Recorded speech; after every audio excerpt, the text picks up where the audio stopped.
نکاح کا خطبہ ہونا ہے، اور یہ جو نکاح کا خطبہ ہوتا ہے اس سے پہلے آپ نے کئی نکاحوں میں اس خطبے کو سنا ہوگا، آپ نے اپنے خطبوں میں، اپنے نکاحوں میں بھی اس خطبے کو سنا ہوگا۔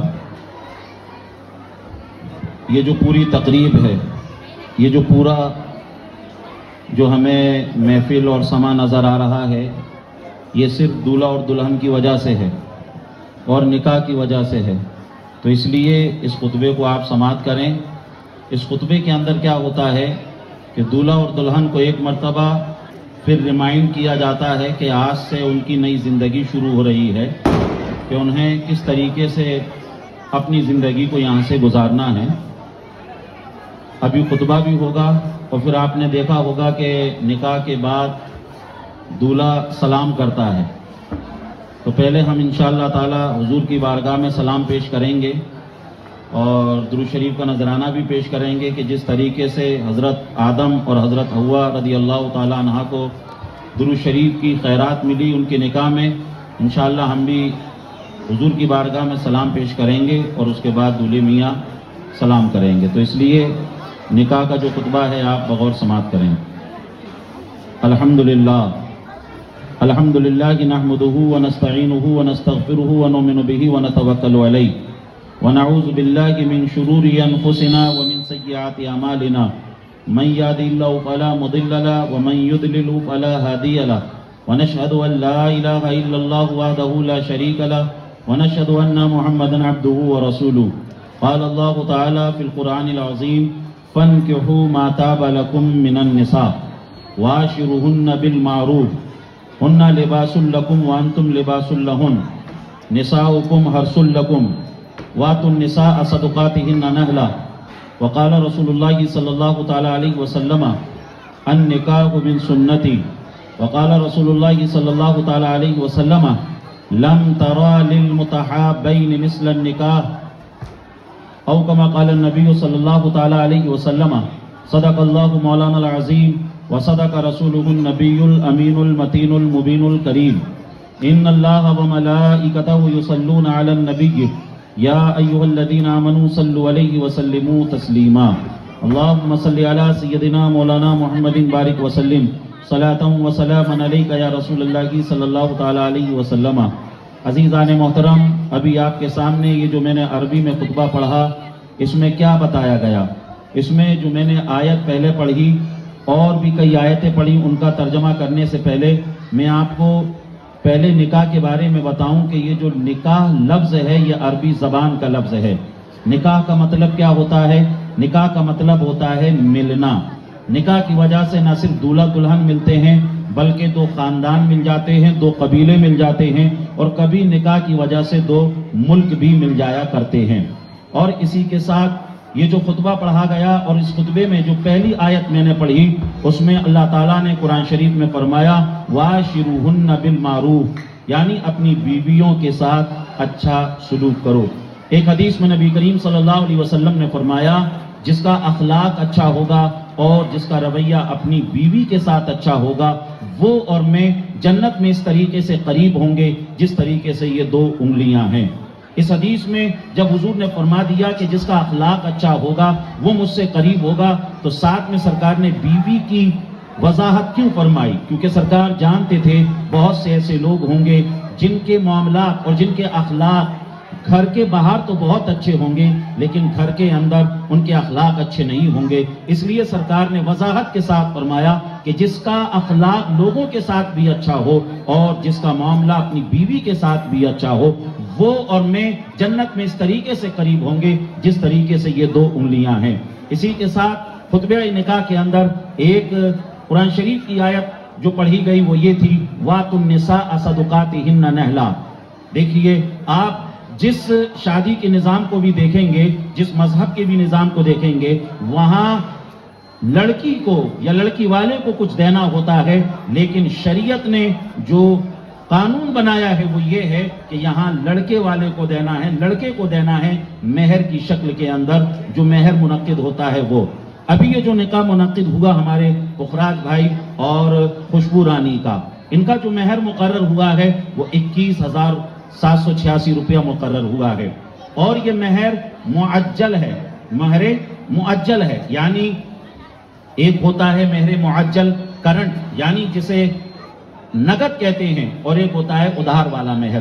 تو ادھار والا مہر ان کا مقرر ہوا ہے 21,786 روپیہ، وہ انہیں کو ادا کرنا ہے۔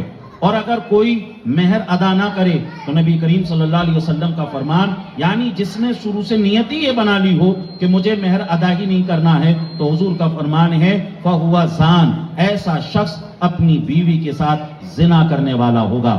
تو لہٰذا جن کی نکاح ہو چکے ہیں انہیں بھی چاہیے کہ وہ اپنی بیویوں کا مہر ادا کریں۔ اور اسی کے ساتھ یہ جو ابھی نکاح منعقد ہوا، اس نکاح کے اندر پہلے خوشبو رانی سے اجازت لی گئی، انہوں نے اجازت دی، اس کے بعد جو ہے انہوں نے اس نکاح کو قبول کیا، اور جب انہوں نے اجازت دی خوشبو رانی نے، ساتھ ہی ساتھ اس نکاح کے فارم پر انہوں نے سائن بھی کیا۔ خوشبو رانی کا جو نکاح کے فارم پر سائن کرنا تھا، یہ صرف نکاح کے فارم پر سائن نہیں تھا، بلکہ خوشبو رانی نے ایک طریقے سے اپنی پوری زندگی اپنے شوہر پخراج قریشی کے نام لکھ دی۔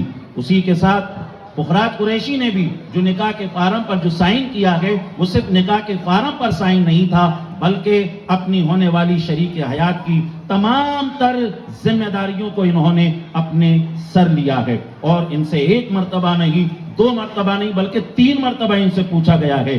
21,786 روپیہ مہر ہے، ماں نان و نفقہ سکنا کے، یعنی تمام چیزوں کو انہی کو مہیا کرنا ہے، کھانے کی ضرورت ہے وہ بھی انہی کو پوری کرنا ہے، پہننے کی ضرورت کو بھی انہی کو پورا کرنا ہے، رہنے کے لیے گھر مکان بھی انہی کو دینا ہے۔ اور یہ اس کا وعدہ انہوں نے نہ صرف 2 گواہ جو ہے مولانا محسن صاحب ہیں اور سعید صاحب اس نکاح کے گواہ ہیں، نہ صرف ان دونوں کے سامنے بلکہ تمام مجلس کے سامنے اس بات کا انہوں نے اقرار کیا کہ میں تمام تر چیزوں کو پورا کروں گا، اور انہوں نے اس کو 3 مرتبہ قبول کیا۔ اسی کے ساتھ میں نے خطبہ نکاح میں ایک آیت یہ بھی پڑھی، اللہ کریم ارشاد فرما رہا ہے نساؤکم حرث لکم، جو تمہاری بیویاں ہیں تمہاری کھیتیاں ہیں۔ جس طریقے سے ایک کسان اپنی کھیتی کا خیال رکھتا ہے، اسی طریقے سے شوہر کو بھی چاہیے کہ وہ اپنی بیوی کا خیال رکھے۔ جب کسان کھیتی کا خیال رکھتا ہے تو فصل کسان کو مالا مال کر دیتی ہے، اور جب شوہر بیوی کا خیال رکھتا ہے تو بیوی اس کی نسل کو علم اور تربیت سے مالا مال کر دیتی ہے۔ اسی کے ساتھ ایک آیت جو میں نے خطبے میں پڑھی، اس میں اللہ نے فرما رہا ہے ہن لباس لکم وانتم لباس لہم، تم تمہارے شوہر کے لیے لباس ہو اور تمہارا شوہر تمہارے لیے لباس ہے۔ دیکھیے جب کوئی اہم چیز ہوتی ہے تو اسے مثال دے دے کے سمجھایا جاتا ہے۔ قرآن شریف کے اندر اللہ تبارک و تعالی مثالیں دے دے کے سمجھا رہا ہے کہ تم تمہاری بیوی کے لیے لباس ہو اور تمہاری بیوی تمہارے لیے لباس ہے۔ عزیزان محترم، آپ نے دیکھا ہوگا کہ انسان کے سب سے زیادہ قریب جو چیز ہوتی ہے وہ اس کا لباس ہوتا ہے۔ مطلب یہ ہے کہ انسان کے جسم پر اگر کچھ عیوب ہوتے ہیں تو وہ عیوب جو ہے سمجھ لیجئے لباس چھپا لیتا ہے۔ شوہر کو چاہیے کہ وہ بیوی کے عیوب کو چھپائے اور بیوی کو چاہیے وہ اپنے شوہر کے عیوب کو چھپائے۔ اسی کے ساتھ اس خطبے کے اندر یہی تمام چیزوں کا درس دیا جاتا ہے کہ اب یہاں سے آنے والی جو زندگی ہے، ایسا نہیں کہ صرف اس کے اندر بہار ہی بہار ہوگی، کبھی اوپر نیچے بھی ہو سکتا ہے۔ تو پھر کیا کرنا ہے؟ حضور نبی کریم صلی اللہ علیہ وسلم کی سیرت کو ہم کو سامنے رکھنا ہے۔ بخاری شریف کی حدیث ہے، حضور نبی کریم صلی اللہ علیہ وسلم حضرت عائشہ سے فرماتے ہیں اے عائشہ، جب تم مجھ سے ناراض ہوتی ہو تو میں سمجھ جاتا ہوں، اور جب تم مجھ سے خوش ہوتی ہو تو میں سمجھ جاتا ہوں۔ حضرت عائشہ عرض کرتی ہیں یا رسول اللہ، آپ کیسے سمجھتے ہیں کہ میں آپ سے خوش ہوں؟ آپ کیسے سمجھتے ہیں کہ میں آپ سے ناراض ہوں؟ حضور نے فرمایا جب تم مجھ سے خوش ہوتی ہو اور تمہیں اپنی گفتگو میں قسم کھانے کی ضرورت پڑتی ہے تو تم کہتی ہو محمد کے رب کی قسم، اور جب تم مجھ سے کسی وجہ سے ناراض ہوتی ہو تو پھر تم میرا نام نہیں لیتی ہو بلکہ کہتی ہو ابراہیم کے رب کی قسم۔ عزیزان محترم، حضرت عائشہ نے کہا یا رسول اللہ علیہ الصلوۃ والسلام، زبان پر حضرت ابراہیم کا نام آتا ہے لیکن دل میں آپ ہی کا نام رہتا ہے۔ اس حدیث کے ذریعے ہمارے آقا نے کیا سمجھایا، حضرت عائشہ نے کیا سمجھایا؟ اگر ایسی کوئی بات ہو جائے تو شوہر کو چاہیے وہ اس انداز سے ناراضگی کا اظہار کرے، بیوی کو بھی چاہیے کہ وہ اس انداز سے ناراضگی کا اظہار کرے کہ صرف شوہر کو پتہ چلے یا صرف بیوی کو پتہ چلے۔ عزیزان محترم، اور اسی کے ساتھ نبی کریم صلی اللہ علیہ وسلم نے ایک حدیث میں فرمایا النکاح من سنتی، نکاح میری سنت ہے۔ حضور کی بے شمار سنتیں ہیں، لیکن نکاح کے لیے حضور نے خاص طور سے فرمایا کہ نکاح میری سنت ہے۔ مطلب کیا ہے؟ نکاح جب انسان کر لیتا ہے تو سمجھ لیجئے وہ شرمگاہ کے گناہوں سے محفوظ ہو جاتا ہے، شرمگاہ والے گناہ سے بچ جاتا ہے۔ پھر اسے سمجھ لیجئے زبان سے ہونے والے جو گناہ ہوتے ہیں ان گناہوں سے اسے بچنا پڑتا ہے، یا آنکھوں سے ہونے والے جو گناہ ہوتے ہیں اسے ان سے بچنا رہتا ہے۔ عزیزان محترم، آج یہاں پر یہ نکاح منعقد ہوا، ہم دعا کرتے ہیں مولا تبارک و تعالی پخراج قریشی اور خوشبو رانی کے درمیان ایسی محبت پیدا فرما دے جیسی محبت حضرت آدم اور حضرت حوا رضی اللہ تعالیٰ عنہ کے درمیان تھی۔ ایسی محبت پیدا فرما دے جیسی محبت حضرت موسیٰ اور حضرت صفورہ کے درمیان تھی۔ ایسی محبت پیدا فرما دے جیسی حضرت ابراہیم اور حضرت ہاجرہ کے درمیان تھی۔ ایسی محبت پیدا فرما دے جیسی ہمارے نبی اور حضرت عائشہ صدیقہ رضی اللہ تعالیٰ عنہا کے درمیان تھی۔ عزیزان محترم، یہ جو نکاح کا خطبہ منعقد ہوا، اسی کے اندر جو ہم نے حضور کا ذکر کیا، سمجھ لیجئے یہ میلاد شریف کی محفل بھی اس کے اندر منعقد ہو گئی۔ اب جو ہے ہم صلاۃ و سلام پڑھیں گے، اور اسی کے ساتھ آپ سب کو میں اس نکاح کے ذریعے یہ پیغام دینا چاہوں گا کہ اپنی شادیوں کو آپ جو ہے تمام خرافات سے بچائیں، ڈھول تاشے سے بچائیں۔ اپنی شادیوں کے اندر جو ناجائز ہونے والے کام ہیں ان سے آپ بچیں اور دوسروں کو بچنے کی ترغیب دیں۔ بینڈ واجہ جس طریقے سے فضول خرچی ہی کہا جائے گا، اسے دوسروں کو بھی تکلیف ہوتی ہے، راستے پہ چلنے والوں کو بھی تکلیف ہوتی ہے۔ ان تمام چیزوں کے اوپر اگر ہم سب لوگ سنجیدگی کے ساتھ کوشش کریں گے تو انشاءاللہ تعالیٰ اس پر قابو پایا جا سکے گا۔ مولا تبارک و تعالیٰ دولہا دلہن کے درمیان خوب محبت عطا فرما۔ مولا تبارک و تعالیٰ جو ہمارے مقصود بھائی ہیں، مولا تعالیٰ انہوں نے بڑی اچھی تذکر احتشام کے ساتھ تمام مہمانوں کا جو ہے استقبال کیا۔ اللہ تعالیٰ ان کی خدمات کو بھی قبول فرمائے۔ کھڑے ہو جائیں صلاۃ و سلام کے لیے۔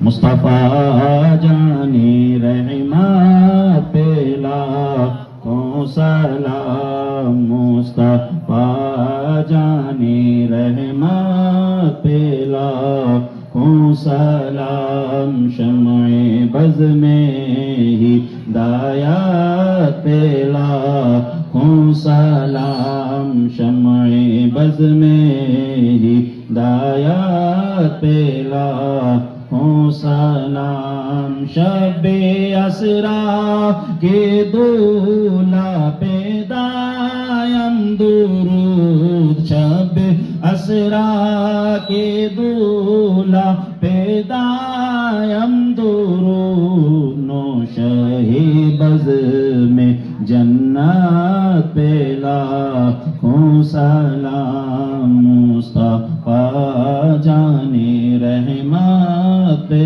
لاکھوں سلام، یا نبی سلام علیکہ، یا رسول سلام علیکہ، یا حبیب سلام علیکہ، صلوات اللہ علیکہ، صلوات اللہ علیکہ، الصلاۃ والسلام علیکہ یا رسول اللہ، الصلاۃ والسلام علیکہ یا حبیب اللہ، الصلاۃ والسلام علیکہ یا نبی اللہ، الصلاۃ والسلام علیکہ یا شفیعنا عند اللہ یوم الجزاء، اللہم ربنا آتنا فی الدنیا حسنۃ وفی الآخرۃ حسنۃ وقنا عذاب النار، وقنا عذاب القبر، وقنا عذاب الحشر، وقنا عذاب الدین، وقنا عذاب الدارین۔ مولا تبارک و تعالیٰ یہ جو نکاح کی تقریب منعقد ہوئی ہے، درود شریف کی برکت سے اور سلام کی برکت سے مولا تعالیٰ